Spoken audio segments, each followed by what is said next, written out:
आता इथं बिर्याणी बनवणार आहोत. थोडं तिखट रस्सा पण बनवणार. खडा मसाला घ्यायचा, 2-3 चम्मच तेल टाकून द्यायचं. आता इथं आपण खडा मसाला टाकणार आहोत. खडा मसाला टाकून झालं की 2-3 मिरची चिरून घेतली ती टाकून देणार आहोत. मिरची टाकून दिल्यावर थोडं कांदे टाकणार आहोत. आता इथं आपण 2-3 कांदे चिरले होते टाकून द्यायचं. कांदा त्याच्यामध्ये तेलमध्ये सोडून द्यायचा.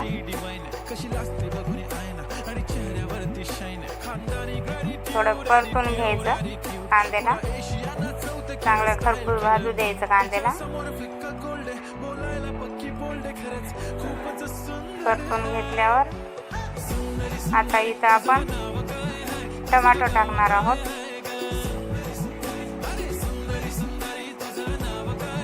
दोन 3 टमाटो चिरून घेतलं होतं. आता टमाटो थोडं टाकून द्यायचं, परतून घ्यायचं. आता इथं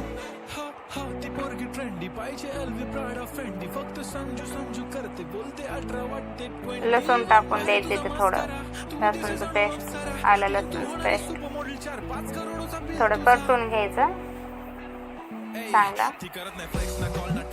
मग आता इथं फिका रस्सा बनवणार आहोत.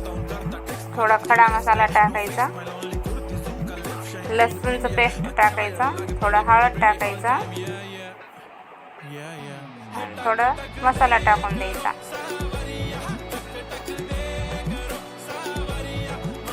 मसाला टाकून थोडं परतायचं. परतून झालं की चिकन धुवून घेतलंय आपण. इथं चिकन टाकून द्यायचं.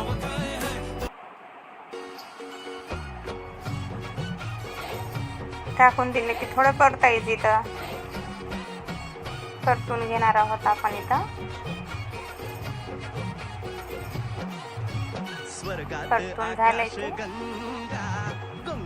सोनेरी घाट स्वर्गात आकाश गंगा. आता इथं थोडं मीठ टाकणार आहोत आपण.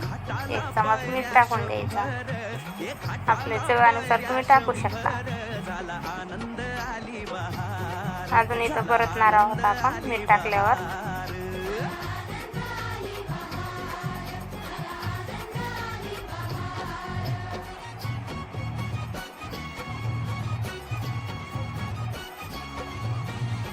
चांगलं परतून घ्यायचं.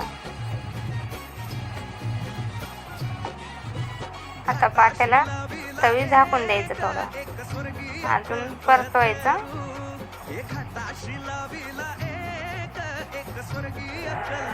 आता इथं आपण थोडं पाणी टाकणार आहोत. 1.5 ग्लास 1 ग्लास तांदूळ घ्यायचं. अजून अर्धा ग्लास तांदूळ घ्यायचा. चांगलं स्वच्छ धुवून घ्यायचा. थोडं 1 चमच तेल टाकायचं. काही इथं खडा मसाला टाकायचा. इथं पुदिना टाकायचा. थोडं पुदिना टाकून झाल्यावर आपण गॅसवर शिजून थोडं असं अर्धा कच्चा शिजून घेणार आहोत. 50% शिजून झाल्यावर दम बिर्याणी आपण बनवणार आहोत. लहर द्यायचं त्याच्यावरून. इथं ढक्कन लावून द्यायचं आणि कमी गॅसवर ठेवून द्यायचा. 10 मिनिटं. बिर्याणी तयार झाली आपली.